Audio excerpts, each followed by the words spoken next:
moyo kilo samba natondio natondio. Gloire soit rendue à notre Père, le Dieu créateur qui a fait le ciel et la terre, qui nous a appelés à son ministère, à son œuvre.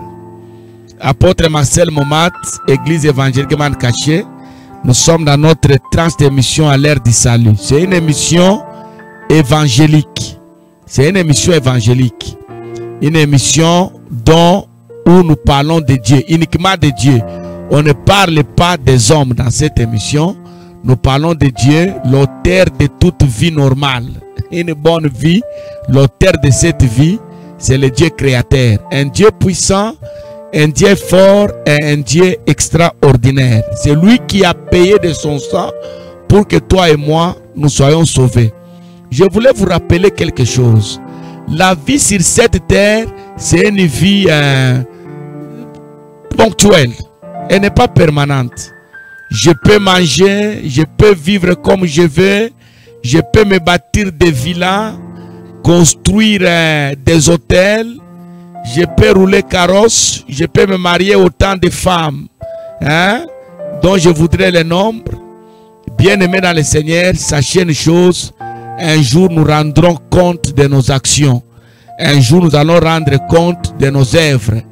Un jour nous allons rendre compte de nos projets sur cette terre.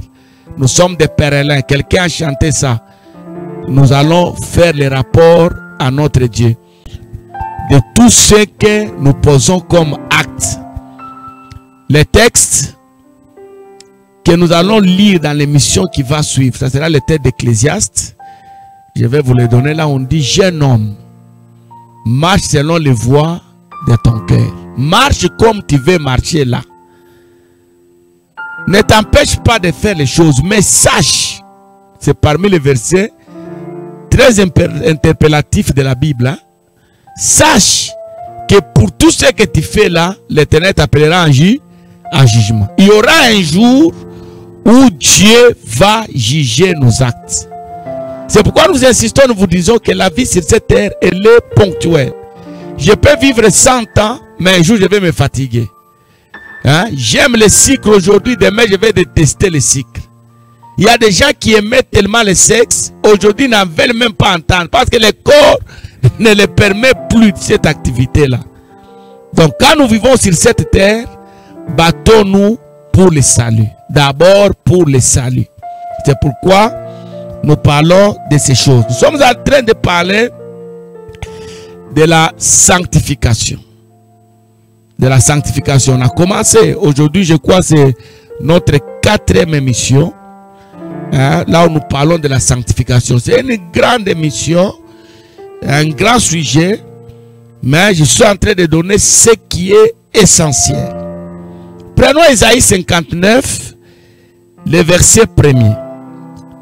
J'aime la manière dont le verset commence. J'aime ça. Non. Négation. Non. Non, c'est non.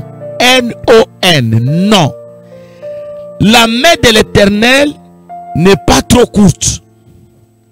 N'est pas trop courte. Pour sauver.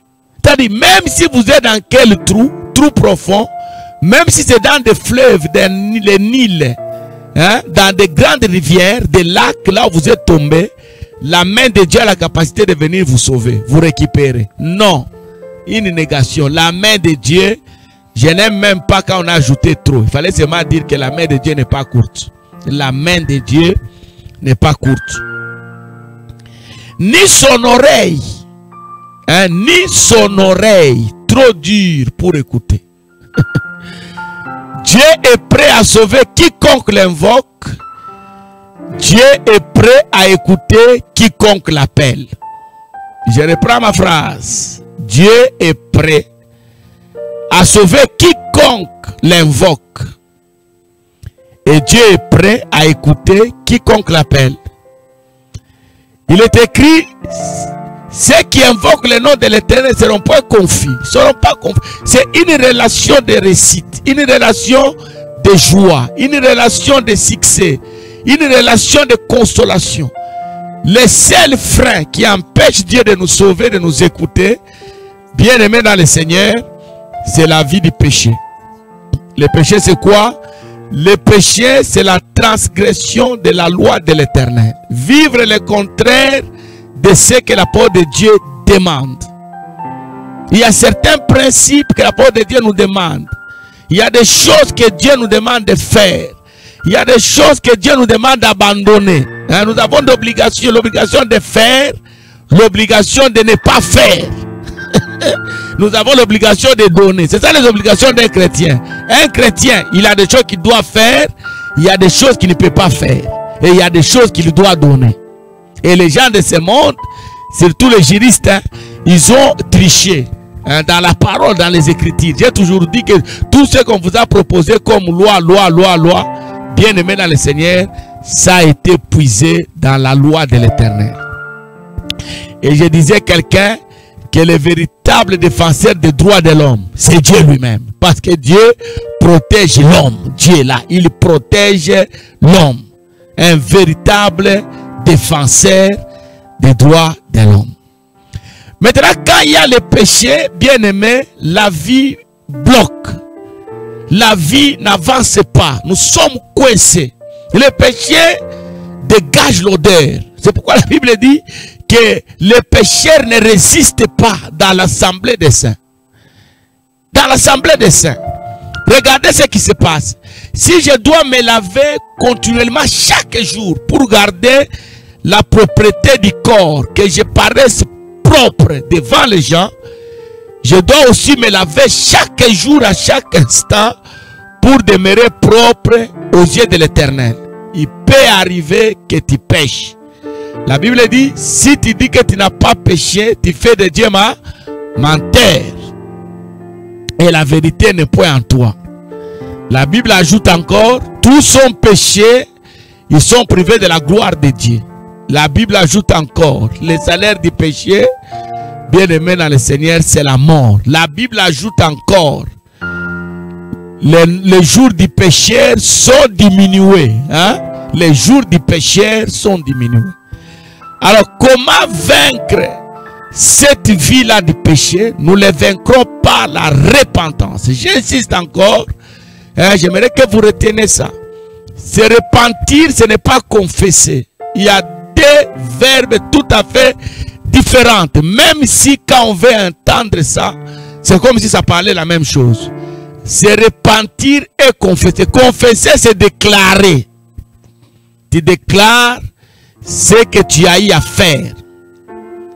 Tu déclares ce que tu as eu à faire. Ça, c'est confesser.